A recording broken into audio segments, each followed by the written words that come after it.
Fill Paper Roulette, where I grab a random paper off filled papers, or the internet's wider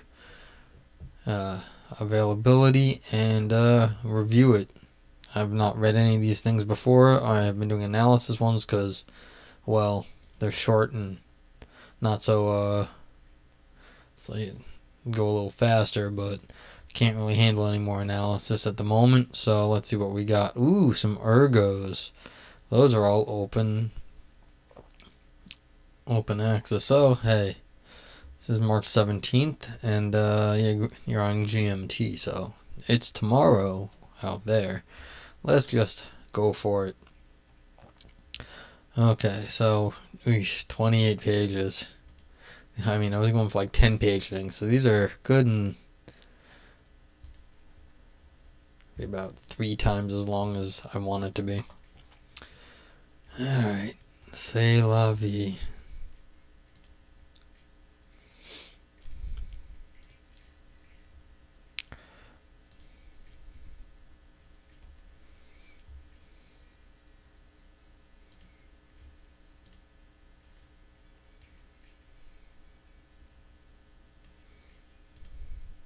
Let's see if that worked. Yeah. Okay. I guess I should download the original one from Ergo, but whatever. Hey God, there's 28 pages of single spaced. Oh no, this is gonna be huge. Well, multi-parter. Okay. R. Brian tracks, forthcoming in Ergo. Yeah, I'm a little worried. 28 single spaced pages. Oopsie. I just ruined something. Oh, okay. How many pages of yeah. Oh God. I don't know if I can handle this. Alright, that's why it's roulette. Sometimes you get shot.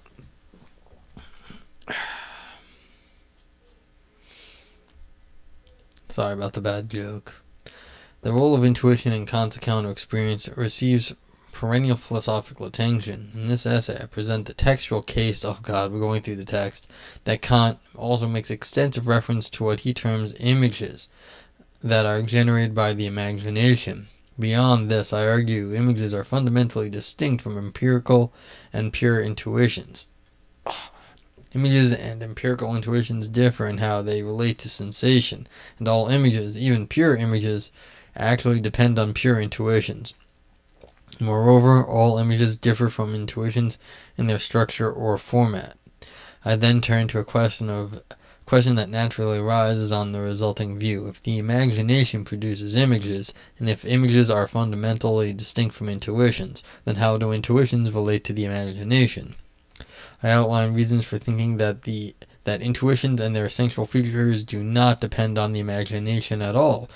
Though this essay does not decisively argue for this thesis, the resulting view provides a clear account of the distinction between the senses and the imagination in Kant's theory of sensibility. I am not a Kantian, I am not well read in Kant, so let's learn something. Kant famously argues that objects are given to us in intuitions and thought through concepts. Yes. Actually, I think I disagree with that, like on a personal level already, that we think through concepts, but why I'm not a Kantian. And that both intuitions and concepts are required for experience. Kant's bold claim about the opposition between intuition and concept, between the faculties of sensibility and understanding, attract perennial philosophical interest and debate, particularly among those interested in Kant's conception of perceptual experience. However, because the tendency to focus particularly on the role of intuition in Kant's overall picture of perceptual experience, it usually goes unnoticed that besides intuition, Kant also claims that sensibility produces images. Bildungen, I should learn German, and that they are a product of the imagination. Though commentators occasionally invoke mental images to explain various aspects of Kant's philosophy of mind, they tend not to explain what these mental images are or how they relate to Kant's conception of image. Excuse me. This paper begins by arguing for what I call the image thesis. According to the image thesis, Kant systematically invokes images. Einbildungen in his central text, and he claims that images are produced by the imagination. After introducing the textual case for the image thesis, I shall advance a stronger distinctness thesis. Intuitions and images are fundamentally distinct representations. That is, images are qualitative and numerically distinct representations from intuitions. As we shall see, the distinctness thesis has ramifications for Kant's account of intuition, perception, hallucination, mathematical representation, and mental imagery more broadly. But once we have established the image thesis and the distinctness thesis, there is a key lingering question: how do intuitions, representations that are fundamentally distinct from images, relate to the imagination? Are intuitions and images produced by the imagination? In section 4, I argue that though images depend on and are produced by the imagination, intuitions are independent of the imagination and not produced by it. Call this the no intuitions thesis about imagination. The no intuitions thesis is very controversial. Those who reject it span both sides of the aisle in debates about the conceptual or non-conceptual nature of intuitions, as well as recent debates about the metaphysics of intuitions, and in particular whether intuitions should be understood in a representationalist-friendly or naive realist-friendly way. Some interpreters even take the claim that the imagination produces intuition, or that the imagination grounds the essential features of intuition, to be one of Kant's most characteristic philosophical contributions and a central part of his theory of space and time. I do not intend to decisively establish the no intuitions thesis in this paper. Doing so required delving into the great controversies of Kant scholarship, including the territory of transcendental deduction. Instead, in section 4, I defend the more modest claim that some of the more common motivations for thinking that the imagination produces intuitions can be explained away once we accept the image thesis. Common motivations for once we accept the image thesis and the distinctness thesis. Many of the passages in which Kant allegedly claims that the imagination produces intuitions can be read as claiming that the imagination acts on intuitions to produce images. Even though section 4 leaves significant interpretive and philosophical questions about intuitions unanswered, I think that considering the no intuition thesis a viable interpretive option will help us better define some of the debates surrounding sensible representation in Kant's works. Yeah. This article thus argues for 3 claims: the image thesis in section 1, the distinction thesis in section 2 to 3, and the no intuitions thesis in section 4. And all these 3 theses give us a blueprint for understanding why the imagination is a special faculty for Kant and how it is different from other faculties of the mind, a point I briefly consider in the concluding section 5. Exploring the tenability of these theses will help us better understand how both the senses and the imagination, as the 2 sub-faculties of sensibility, are involved in perceptual experience for Kant. Yeah, that's like already an entire analysis paper right there. As noted above,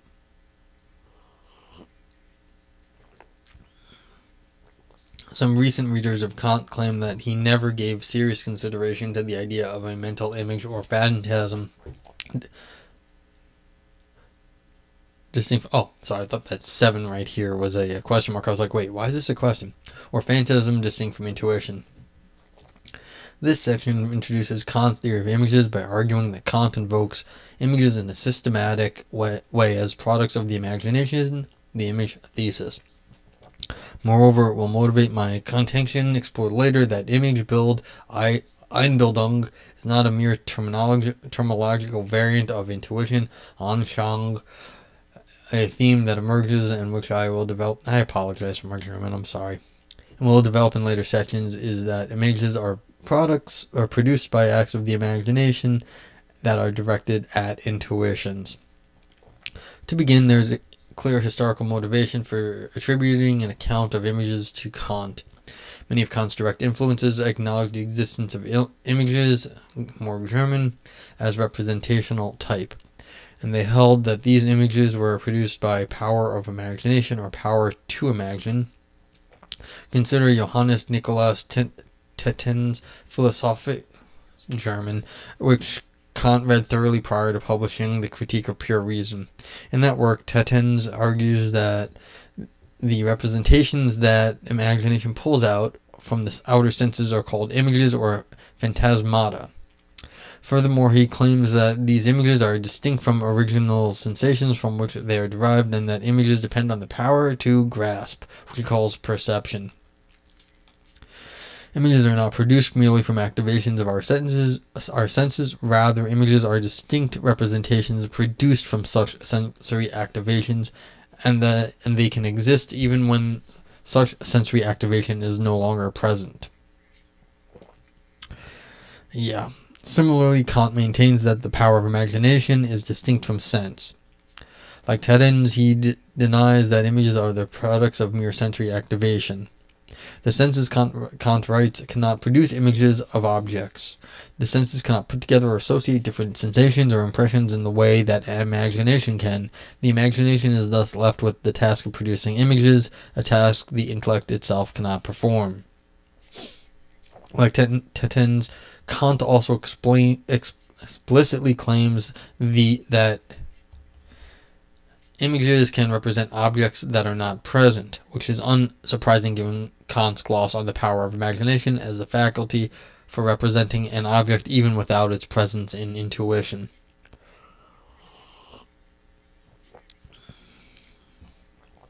Image as a representational type are a centerpiece of Kant's taxonomy of synthesis in the first critique.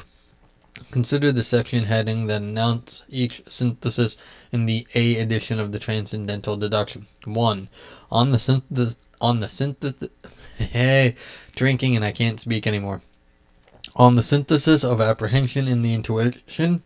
On the synthesis of representation of reproduction in the image. On the synthesis of recognition in the concept. Good thing I'm not doing anything in synthes right now. I don't even think I could say it. Crucial here is that Kant is marking a progression of 3 representational types. His heading suggests a progression from intuition to image to concept. The act of apprehension is directed at the intuition. Similarly, in another passage, Kant provides the example that I make the empirical intuition of a house into a perception through apprehension of its manifold. In this case, apprehension has an empirical intuition as its input and a perception as its output. So prima facie, the synthesis of apprehension operates on an intuition. Yeah, so okay, there is some sort of a question of like progression in how we process the world. Intuition to some intermediate thing, which we're going to call image at the moment, and then through concept. So I guess the point of this paper is usually there's intuition and concept here, and this is going to put a third something in between the two. Okay, that's interesting.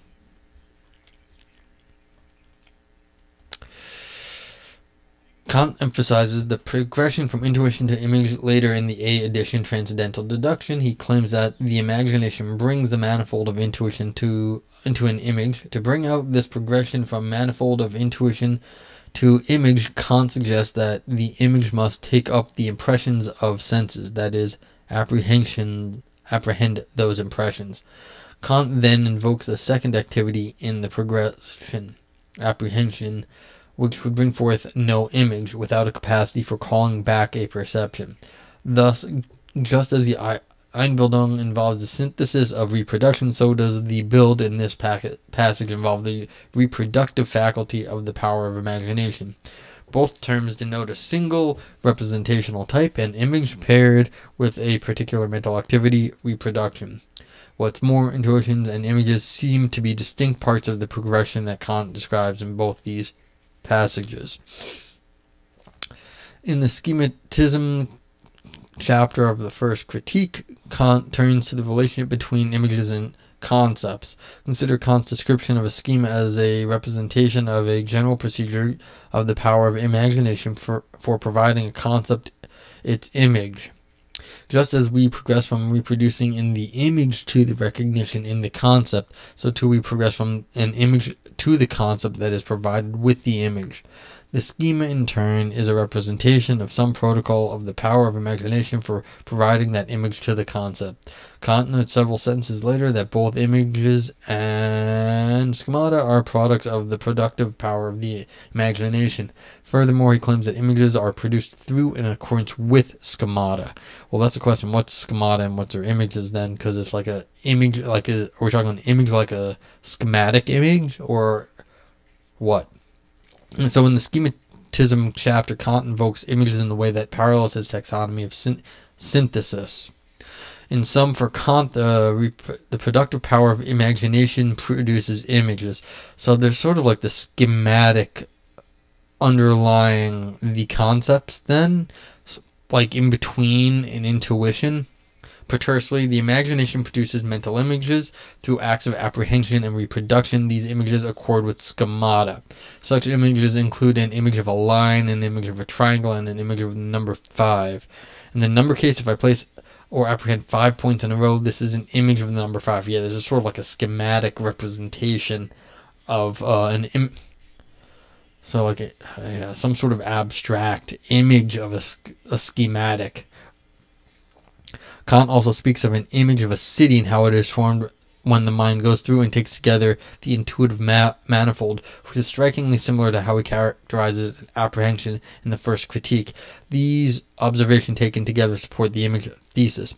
That's actually an interesting example, because most cities they're very hard to represent in any way because they're so complex. So usually we end up doing some sort of like subway map, street map, something that is a bit more graspable to represent the city, because there's just too much going on at any given point.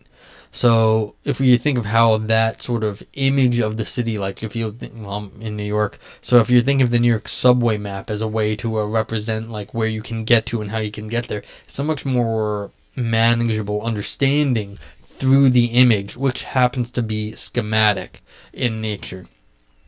Okay, so if you're thinking in those terms, that is sort of reasonable that you get this sort of in-between level from the intuition before you get a concept, because the like subway map is not a concept in itself, but it does represent sort of a conceptual way of understanding New York City or any city with via the public transportation, where the people are, where they have to go to, and how they get back and forth.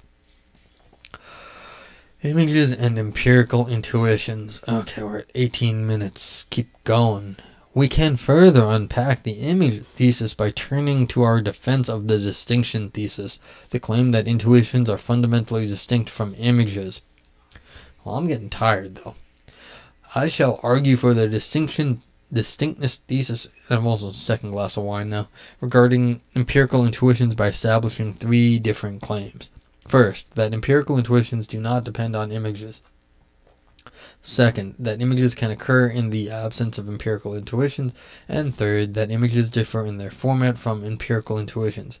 By the end of this session, we shall see that the combination of these claims entails the distinctness thesis. Okay. I mean, you can see probably, I don't know if you can see down here at the bottom, I'm on page 5 of 28. So this is like long haul. Since this section begins by considering empirical intuition, we will need a working concept of empirical intuition. For Kant, empirical intuitions are representations that are related to the object through sensation. This undetermined object of empirical intuition is called an appearance. Excuse me. Thus, in every case of empirical intuition, there is an intuited appearance.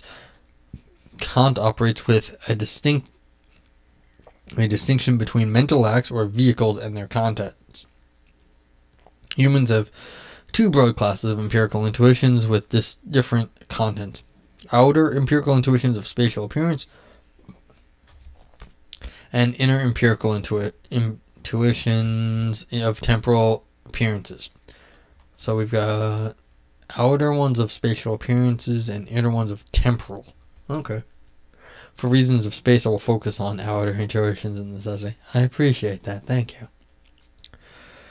In order to establish the distinctness thesis, our first task is to show that empirical intuitions are independent of and prior to images. As I shall argue, Kant's account of how empirical intuitions are brought to consciousness suggests that empirical intuitions are prior to and independent of the act of apprehension required for the generation of images. Yeah, if you have to work on it through apprehension, you have to have the raw material that gets worked on to generate your images. As an illustrative example of an unconscious intuition, Kant claims that Newton's lamellae are the hypothesized microphysical basis of color, really are represented, albeit without consciousness, in our empirical intuition. Thus, according to Kant, whenever we intuit colored objects, our empirical intuitions are actually represent the minuscule lamellae underlying color. Kant similarly claims that the field of intuitions of sense and sensations of which we are not conscious is immense. In contrast, clear or conscious representations contain only infinitely few points of this field which lie open to consciousness, largely because everything the assisted eye discovers by means of the telescope, perhaps directed towards the moon, or microscope directed toward infusoria, is seen by means of our naked eye. These passages suggest that we do indeed sense objects like infusoria, small single-celled organisms, and Newton's lamellae, and that these items really are represented in empirical intuition or an intuitive intuition of the sense, albeit without consciousness. Okay, so we see stuff, but there are things we have like sensorial impression of, but we don't quite get it with consciousness. We're not conscious of everything we see. That's fair, even without assuming that there are microscopic things. We still don't see everything that we're looking at. I mean, blind spots and all sorts of stuff we miss. Kant's overall theory of consciousness, or clear representation, might strike us today as implausible. Yeah, well, but one of the thoughts behind the theory is both plausible and central to his account of empirical intuition. Some objects are senses, and our empirical intuition represent those objects, even if we don't notice those objects. Yes, our senses can represent these objects because they are capacities for responding to certain types of objects that affect them, even perhaps implausibly very distant or very small objects. In turn, we form empirical intuitions of those, albeit without consciousness. I mean, yeah, so you're saying we have empirical intuitions of things that we are unconscious of. So it's sort of an unconscious theory of perception.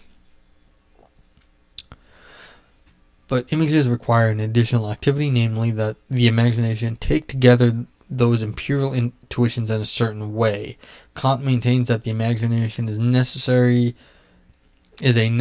ingredient in perception. Note, not intuition. Imagination is a necessary ingredient in perception. Okay, so yeah, so you might have to say that there's an interpretive faculty in perception, but like intuition is what you get, but then there's imagination and you could call it interpretation in like maybe a more modern contemporary lingo. And he thinks it's a mistake to think that the senses produce images of objects. Yeah, because it would be not quite. He wants to have there's a mitigating factor, so the senses do not produce the images. There's something mitigating in between these two things. Very Kantian. This opens up the possibility that one of the products of the imagination, images, partially explains why we are conscious of certain intuited objects like dogs and tables, but not others, Newton's lamellae, and distant stars in the Milky Way. Because we have to work on things in our consciousness, and so there has to be some mitigating factor. If the imagination's apprehension is directed at empirical intuitions and is what makes perception, that is, empirical consciousness of it as appearance possible, then some parts of an intuition might not be apprehended at a given time and poised for perceptual awareness. Again, if you don't notice something, then it might not be like you're not noticing it. Indeed, the fact that objects are not perceived with consciousness is in no way abolishes their specific property of as parts belonging to a mere empirical intuition of the senses. Yes, you didn't notice it, but it was still there. Go look at some psych studies about things you can miss, like just right in front of your face. It's always fun to see that stuff. Thus, some empirical intuitions represent objects that we do not apprehend and consequently do not bring to consciousness. Indeed, Kant chalks up our incapacity to form such conscious representations to our limited power of imagination, which is not able to apprehend why am I trying German? Aufzufassen, oh god. The manifold of the intuitions of minute objects with consciousness. We are not able to apprehend the manifold of the intuition of minute objects with consciousness, Yet Kant emphasizes that such objects are nevertheless represented in intuition, even though the content of those intuitions do not stand in the relation to consciousness that Kant calls perception. Okay. Yeah. Let's see, where are we here? Jesus. Okay. Forgive the notorious. We would thus lack images of such objects, since images depend on apprehension. Kant himself seems to couch his conclusion in terms of images. He suggests that the fact that we have no images of an object does not show that the object cannot be represented by our sensibility. Eliding the complexity of Kant's critique of Eberhard, Kant argues that we cannot slide from the claim that A, we have no image hypothesized objects of metaphysics like simple substance or by extension Newton's lamellae, to the claim that B, those hypothesized objects are supersensible. He says that it does not follow from the facts that no image corresponds to such hypothesized objects that representation is something supersensible, for sensibility would still represent such objects through sensation, hence an element of sensibility. So Kant is relying on a distinction between two ways of sensibly representing an object, one through images and one through sensation and empirical intuition. His view seems to be that it's simply not the case that in order to represent something sensibly, one must first form an image of it. Yeah, it's like getting you don't have to have an image of something, but it could still sort of like impress upon you. You don't have to understand or have like a fixed understanding in terms of an image or a concept, but something can still have an impression upon you. The distinctness thesis gains further support when we consider that empirical intuitions do not themselves change when they are apprehended or made conscious. No, they're what's given to us. They wouldn't change themselves. Conscious empirical intuitions and unconscious empirical intuitions are not different qua empirical intuition, just as illuminated and unilluminated wall are not different qua wall, so too are conscious and unconscious intuition not different qua intuition. Yeah. I mean, the underlying thing, if you think there's an underlying thing there, does not get affected based on our perception.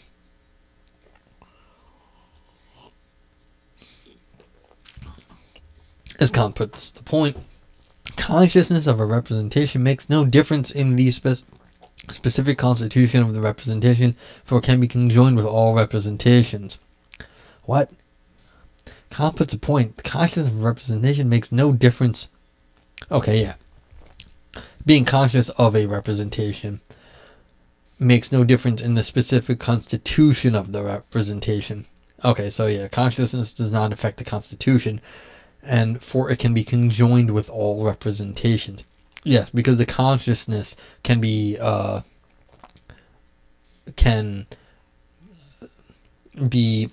conjoined is a weird word there, probably old language. Consciousness can, be applied to apprehend all representations. It's not affecting them to make it work.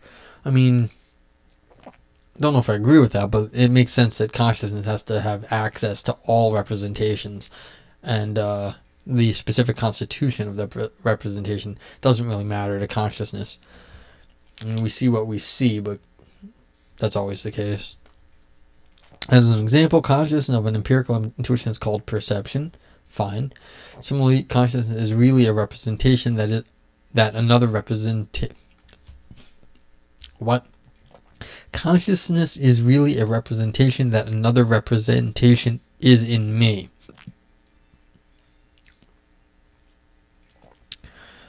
That another representation is in me.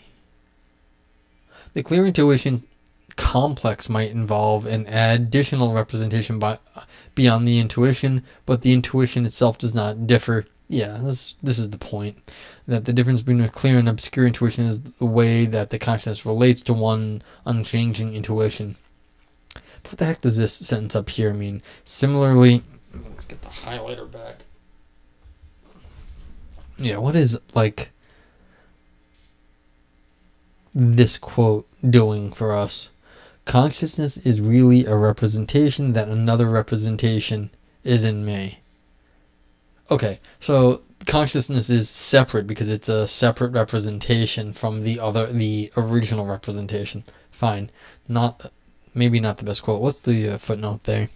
This point reinforces the claim that the content of a representation does not change when it is made distinct. Yeah, when we become conscious of its parts. Yeah. Okay. Section 2.3. In section 2.3, we shall see that the images specify a particular manner in which an intuition is apprehended. And as we've just seen, the manner in which an intuition is apprehended partially determines how and whether that intuition is poised to be brought into consciousness or perception. As I have argued, the reason we are not conscious of Newton's lamellae is that our imagination cannot apprehend those minute parts, even though we sense them. Since images depend on this apprehension, they cannot be identical to empirical intuitions that do not themselves change as to their constitution pre- and post-apprehension. Images are better thought as the content of representation of those intuitions in consciousness or perception, a point explained in 2.3 that's below. For this reason, empirical intuitions do not require images, even if images are involved in relating empirical intuitions to consciousness. Yeah. The images are somehow in between, but they don't actually cover everything within the empirical intuition. It's, as I said, like if you're going to do a map of a world, a map in general, you are reducing certain features you're impressing upon. You're trying to show certain features, but at the lack of like reducing or abstracting away from others. And so, I mean, these are political decisions. These are empirical, like not empirical, but these are like conceptual things that have to happen if you're going to make a map of any sort of complex structure. You can't give all the information. And so that's a reasonable thing. Alright, you know what? Let's keep going. Page 8 of 28.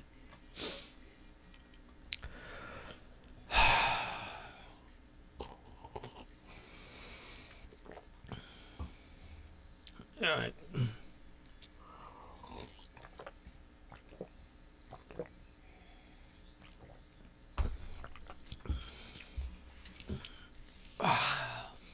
Images without empirical intuitions.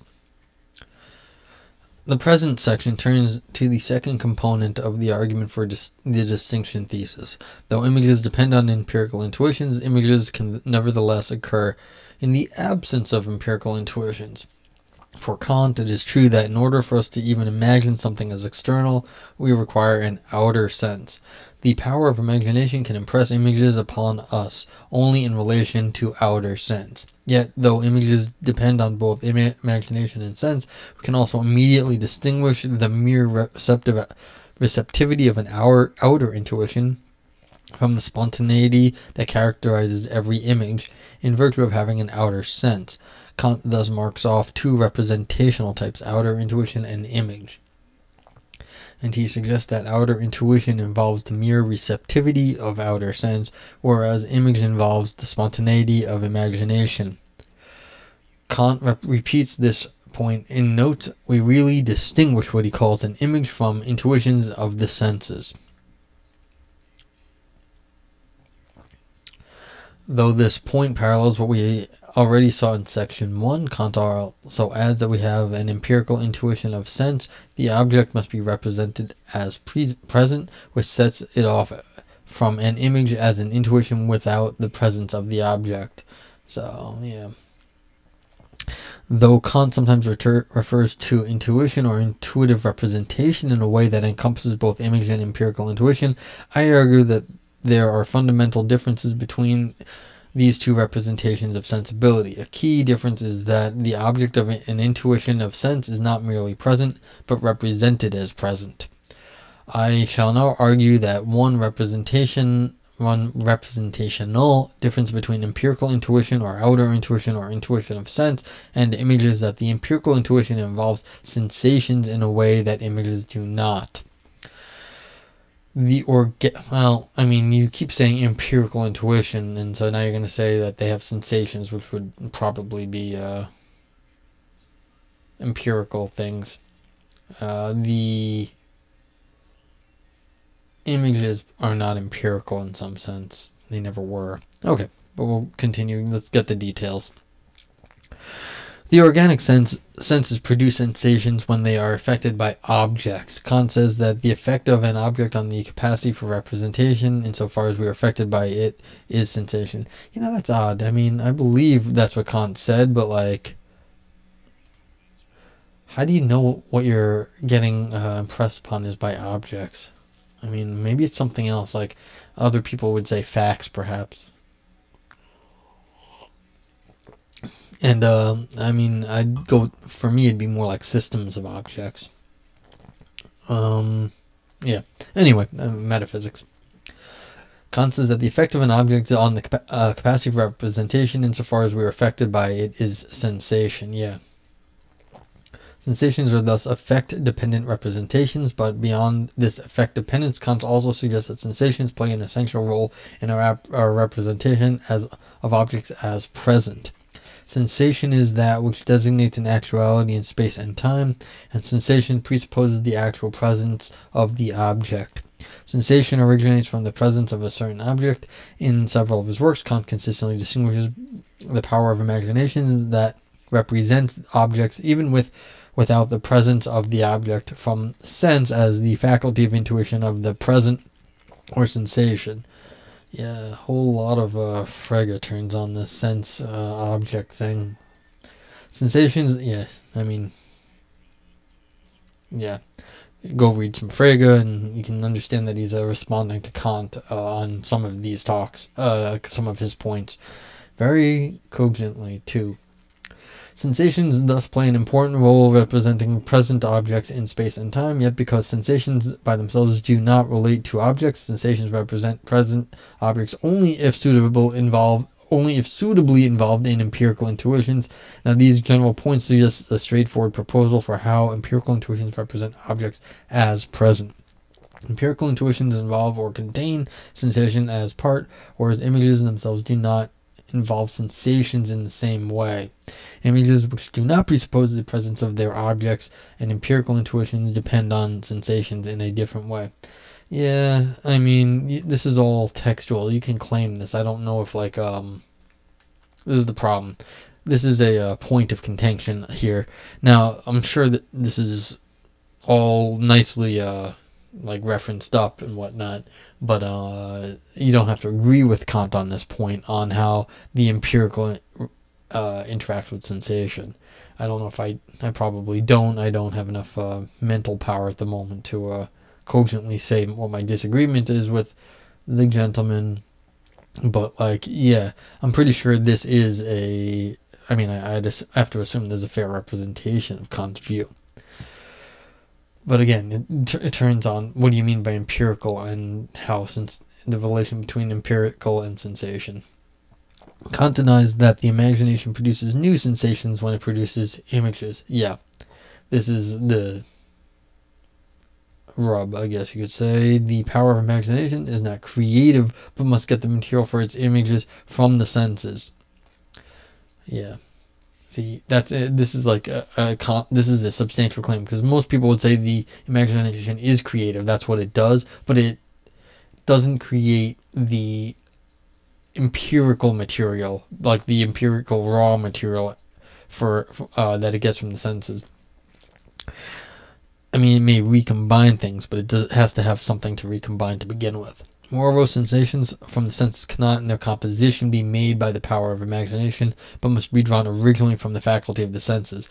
Even though the imagination can be productive, the material of its representations must first be given to our faculty of the senses. Yeah, this is the raw material, and then once you have the raw material, you can run with it. But if you have nothing to start with, you can't do a whole lot.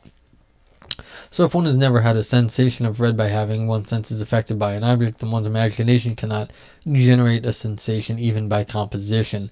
Well, that's interesting. Can you not imagine red? I mean, it's one of those locked room philosophical problems. I forget what the lady's name was that got locked in that room, but yeah.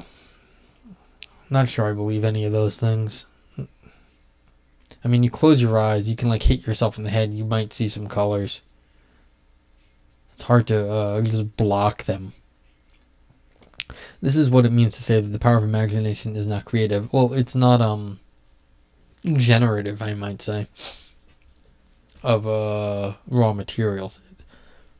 No, generative is not good. It's oh, whatever. I hope you understand. It creates things, but it doesn't create the material out of which it can create stuff. When we unpack Kant's account of image production, we find evidence not only that the imagination does not produce new sensations, but that it does not produce sensations full stop. In turn, images would then not involve sensation production, but instead something like copies or traces of previously produced sensations. This is an interesting use of the word traces. It gets used by, I heard a talk recently by... I heard a talk where traces got used in some sense in terms of mathematical of a Breuer. What the heck is his name? I'll remember it later. As a historical motivation for this reading, we can again turn to Tettons, who claims that representations of sensation or images, not Breuer, Brouwer. Breuer's an architect and stuff.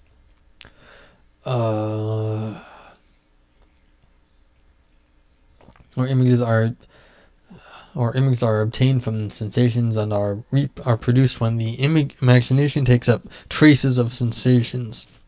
He explicitly claims that these images can outlast sensations, such that images can occur without the sensation being present. Given Kant's positive appraisal of Tetton's account of perceptual psychology, it would not be surprising if Kant simply agreed with Tettons on this point. The heck is that guy's name? Blanking. Somebody I know.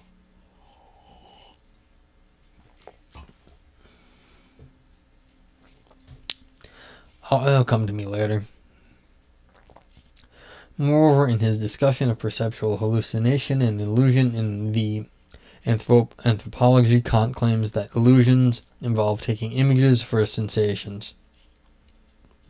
Yeah, the product of imagination for empirical things.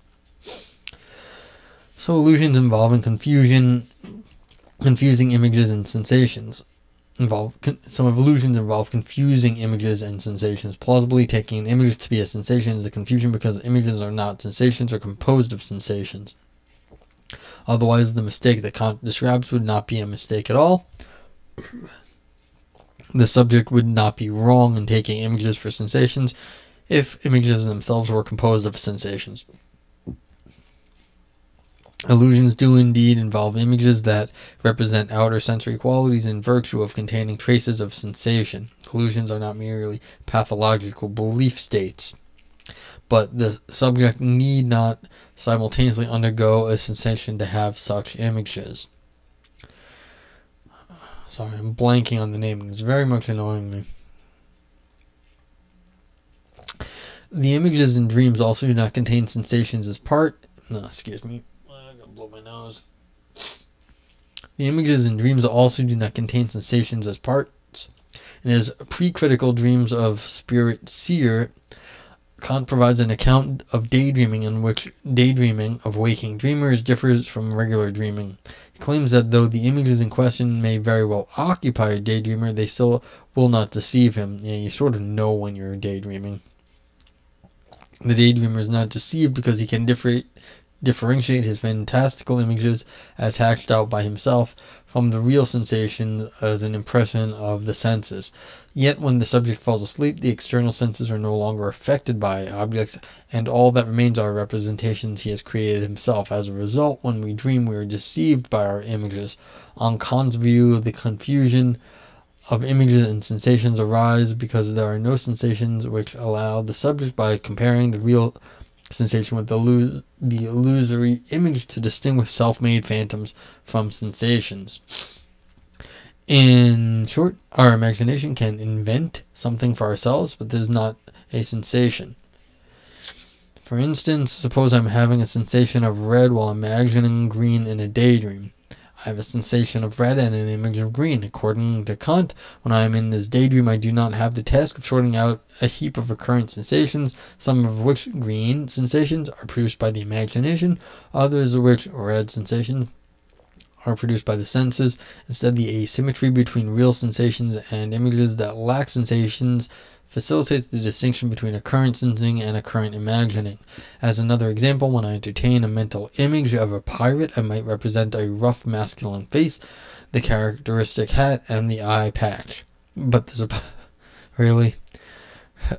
But suppose I imagine his shirt only in very coarse detail. If someone asks me how many buttons are on a shirt, it is not as if I have a sensation array available to me on the basis of which I could apprehend how many buttons there really are. There are as many buttons as I imagine there to be. These examples illustrate what I take to be the hallmark of Kant's account, namely, I am able to realize that I may engage in a mental imagery by comparing my mental imagination with actual sensations that I enjoy. Empirical intuitions thus involve sensations in a way that images do not. As a result, empirical intuitions represent objects as present in a way that images do not. Well, it's just, okay. You want to call it as present, but it's just, I don't know how much that adds, but that's the quote. So not only are empirical intuitions prior to and independent of images, but images are also seen to be possible when we lack sensation involving empirical intuitions that represent present objects. This double dissociation of the images and intuitions from one another suggests that they are fundamentally distinct. I think I wasn't practicing good mic practice right there, so I'm sorry about the audio.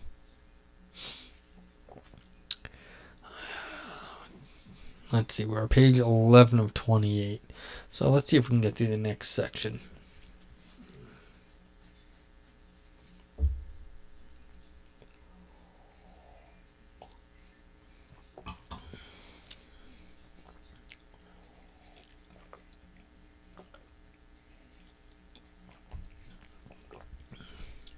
The structure of images and intuitions.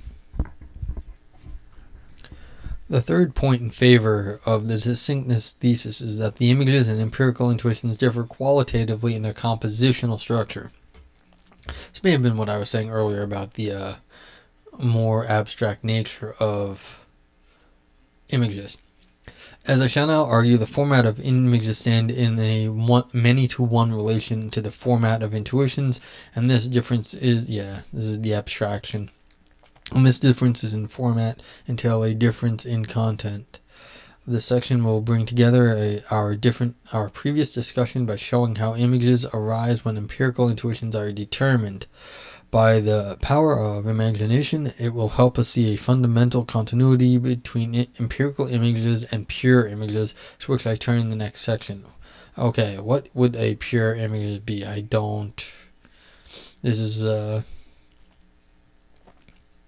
This might be a little questionable on my account. Since apprehension and reproduction are the two central activities of image production, it is not surprising that the apprehension and reproduction jointly account for the structure of images. Kant describes the apprehension as a running through and taking together of manifoldness of intuition, as well as placing together a composition of the parts of an intuition, or positioning together or juxtaposition of the parts of an intuition. These glosses suggest that apprehension is part of a specialized group or perception organizing procedure. Apprehension is required to generate representations of groupings. Without apprehension, the manifold parts given in intuition would not be represented as such. Prior to apprehension, the intuition itself is not grouped, composed, or determined in consents. Kant often claims that the inputs to apprehension are undetermined, as when he claims that an appearance is undetermined object of an empirical intuition. Yet he also claims that these undetermined contents can be determined by the imagination, which is the faculty for determining sensibility a priori. As a result, we have what Kant calls at one point a determinate intuition. As I have argued in the case of clear intuition, we need not think of determined intuition as a modification of the intuition itself. We can instead think of determination as producing something from the intuition or adding something to it. So now we're changing it, or modifying it. So the claim that a determined intuition depends on the synthesis of apprehension or the imagination does not imply that apprehension produces intuition full stop. No, it doesn't produce them. It may refine them. Okay. Images are a natural candidate for what is produced from this intuition. Indeed, one of Kant's examples of determining an intuition is a drawing of an image of a line. I want to suggest that once the imagination brings together the manifold in a particular way, it generates an image that represents the manifold as such. The image that is generated from an intuition determinately represents the content of the intuition, the appearance. Well, see, so you're taking a many thing and you're representing the content of it. Now, the old thing is, if you're gonna represent the world, the only way to represent the world is to present the world.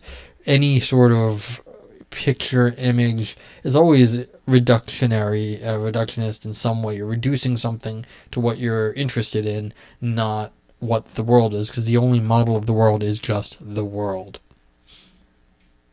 So that's the question. That's sort of what seems like at issue is here, is if you're going to make a picture of the world, you are necessarily taking something away from the world. Otherwise, it's just the world as it is.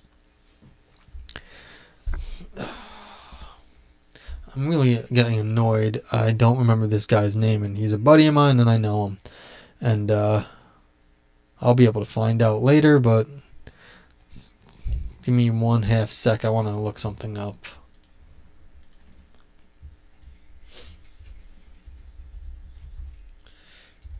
I'm just gonna go find the name of the person who told me about traces.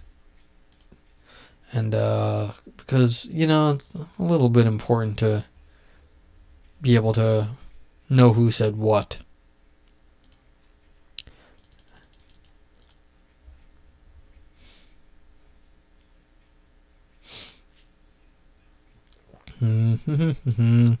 Let's see. Is this going to tell me?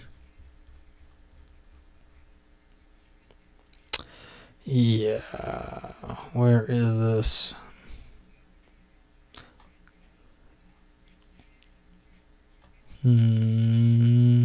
Oh, this is a lot longer ago than I realized. I'm sorry. This is, looking at one spot where I thought it would be, and it's just not there. Okay, so this was, or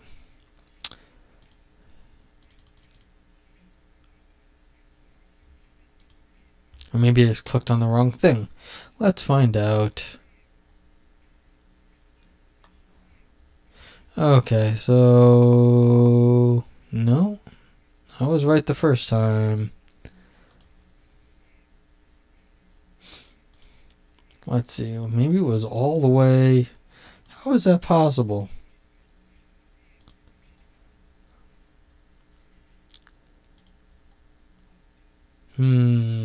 Questions.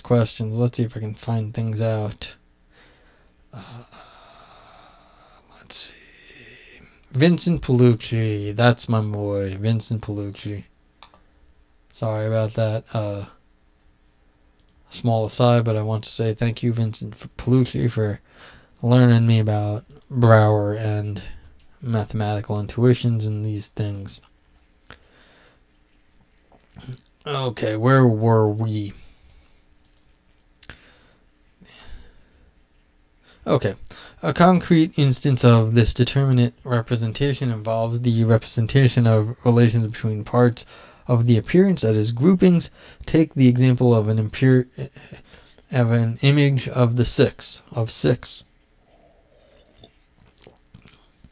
What's an image of six? The number six? Six things? Oh, whatever. Kant claims that we have a schema through which such an image becomes possible, namely the schema that indicates the procedure that we know as counting. The procedure that the schema specifies as two basic components.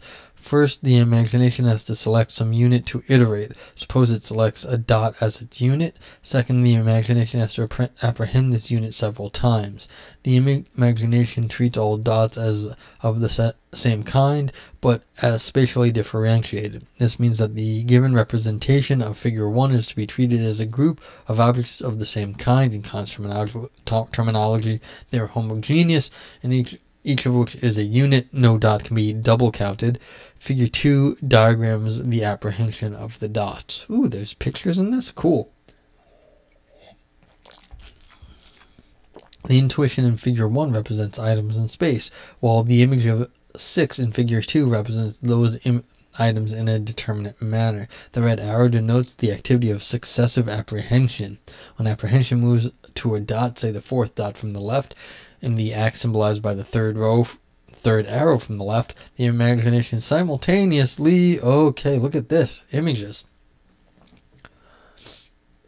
reproduces the previously apprehended dots, i.e. those contained in the three leftmost boxes. Apprehension successfully grasps each unit and reproduces and reproduction reproduces the apprehended units while further units are being grasped. The representation symbolized by the red boxes in the image. Okay. So you're intuiting a bunch of dots, but then if you want to do 6, you have to, it's like this process where you get 1, then you keep the 1 as an image in some sense, and then you get to 2, and then you keep the 2 as an image, and so it's sort of building your setup in this piecemeal fashion. As Kant writes in his Preisschrift, the representation of the composite as such is not mere intuition, but rather requires the concept of composition insofar as it is applied to intuition in space and time. Yeah, this is a composition. One is this one dot, and 2 is composed of the previous one and the second, and 3 is composed of 1 and the second, and then the third. So it's you can break it down. Applied to intuition in space and time. On the proposed model, apprehension is the activity that introduces a representation of the composite that is not present in the mere intuition. In contrast, uncomposed or mere intuition can be composed in countless many ways corresponding to the many images we can form them. Yeah, you don't have to go from this one to this one. As a Wittgensteinian point. Why does this one have to go here? You could just go second, you go last. Why does this one go next? Yeah, why do the arrows point to the next one? What is next in like any real sense? You have to already know what that means. And reflects a particular way of composing the intuition. Mirror image reflects a particular way of composing the intuition. Yeah, this is the important thing. There's a particularity in how the image is created, or what the image is of. It's sort of a one take on how to understand what's given to you. In contrast, uncomposed or mere intuitions can be composed in countless many ways, corresponding to the many images we can form from them. In this one-to-many relationship between the mere uncomposed intuition and the image is grounded in the syntheses of, why can't I say syntheses? Of apprehension and reproduction. Apprehension selects which units to apprehend. It doesn't apprehend non-dots, while the reproduction reproduces the units relevant to the image in question, e.g., for example, it doesn't reproduce items the imagination apprehended yesterday that are unrelated to the present image. Without both processes, an image of 6 could never arise. Well, it could, it just would be coincidental. To see the one-to-many relationship between intuitions and images, note that the imagination could have used 2 dots as a unit of measure and then produced an image of 3 by apprehending 3 pairs of dots, as in, ooh, figure 3, there's a third. Ooh, look at that. It's right there. This discussion illustrates, whatever. You don't have to have proper formatting in a draft view like this. This discussion illustrates that a single uncomposed intuition corresponds to multiple possible images. For the intuition, figure 1 is compatible with at least 2 different ways of carving or grouping the manifold, figures 2 and 3. In one case, the images of 3 produced, in another case, the image of 6 is produced. The image of the imagination generates depends on which unit is selected and how many times it iterates that unit. Therefore, the representational format of the image does not supervene on the representational format of the intuitions in 2 respects. On the one hand, which image the imagination forms is not determined by the intuition, since there is a one-to-many relationship between an intuition and the images that it is possible to form from that intuition. On the other hand, the structure of even a single image is not determined by the intuition. For apprehension and reproduction play an essential role in structuring an image. Apprehension is directed at the intuition in selecting certain units, when reproduction is required to selectively reproduce certain previous apprehended units. While reproduction is required to selectively reproduce certain previously apprehended units. In short, the structure of images is not determined by the structure of intuitions alone. If the above account is correct, then the images are representations with a special structure. To echo Fodor, the images have a specific or canonical composition. That's a little odd. Why would it be canonical? That is, just like the sentence Karpov is in the yard has a special canonical way of being composed and decomposed, namely to Karpov and in the yard. See, that's unfair. That's assuming a certain grammatical understanding of things, and not into Karpov is in the yard. I don't know. I don't really see. I have problems with people just assuming things about semantics and composition. That seems very odd to me. I mean, I agree with that there is a Karpov and then breaking up is in the yard, but I'm not sure if that has anything to do with me just sitting around in too many philosophy classes and listening to linguists and philosophers discuss things. But why shouldn't this Karpov is in, like Karpov is, and then like the yard? Like you could slice it off with the Karpov and is very reasonably, I find.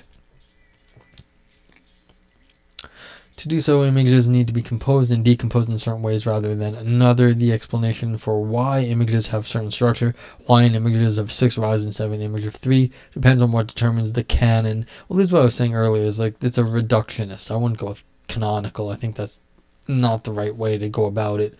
The canon of composition. The matter becomes complicated once we try to consider why the human imagination forms, say, rabbit-shaped images and not, say, 2 legs and 1 ear images. Though I will not settle the question here, there seems to be 2 different approaches. On the one hand, perhaps images have the structure they do merely because of features of imagination independent of the understanding. On the other hand, perhaps the structure, or at least some of them, is also depends on the understanding. Yeah, these things are all going to get muddled quickly. Because, I mean, you've got historical things that you've been enculturated into. That's why we see things certain ways. The animal one might be biological. I mean, humans see motion. We see, like, heads and shoulders, like, much better than we see other parts of the body, because it seems to be the important parts to us. So, yeah, there's a lot of things going on with why we favor certain sort of representations over others. Broadly speaking, these 2 options reflect a bottom-up and top-down explanation of the etiology of images, respectively. Deciding for either model is a task for further research, but on both models, 2 different images could result from the same undetermined intuition. Yeah, there's lots of ways to do stuff, and top-up, bottom-down is, I mean, one way to slice it. This account can be applied to everyday perceptual cases. Kant notes that it takes a special effort of the imagination to illustrate the complex manifold that is given in intuition. Even the mundane cases of perceiving an apple has a structure. The image takes together parts of the intuitive appearance, say the apple's shape, stem, and the apple's redness, and represents them as in an image. I might not apprehend a small blemish on the apple or notice one of its dimples. I might represent those features in an image, even though I intuit. I might not represent those features in an image, even though I intuit those features.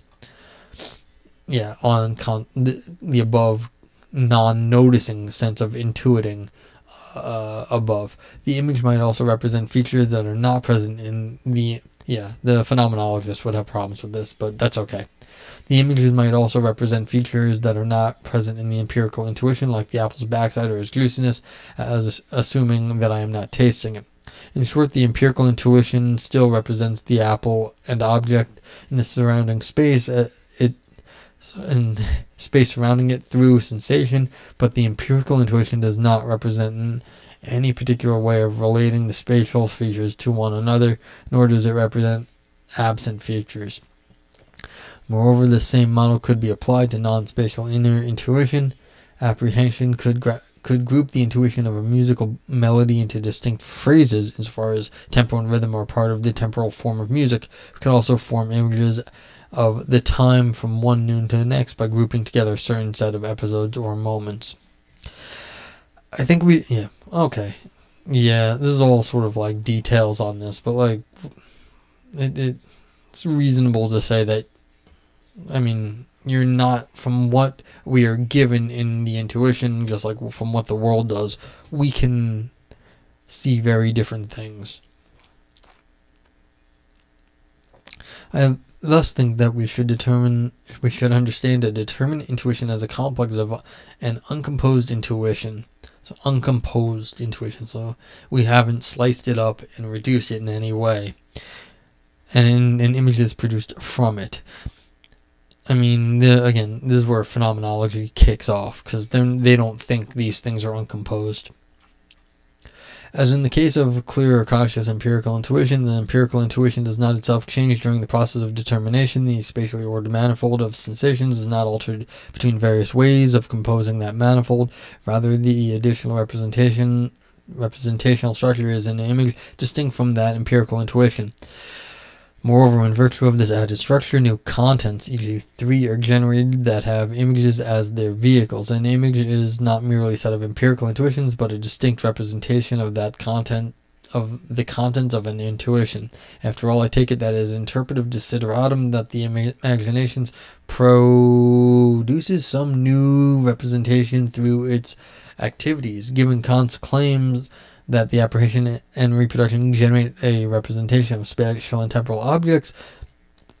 Moreover, Kant claims that the imagination's synthesis generates a certain content in Hall that is not had by the manifold of intuition itself. Images are the fundamentally distinct representations that have such contents. Okay. Such contents. What exactly are these such contents? Generate a representation of spatial and temporal objects. Okay, so you're adding spatial and temporality to it.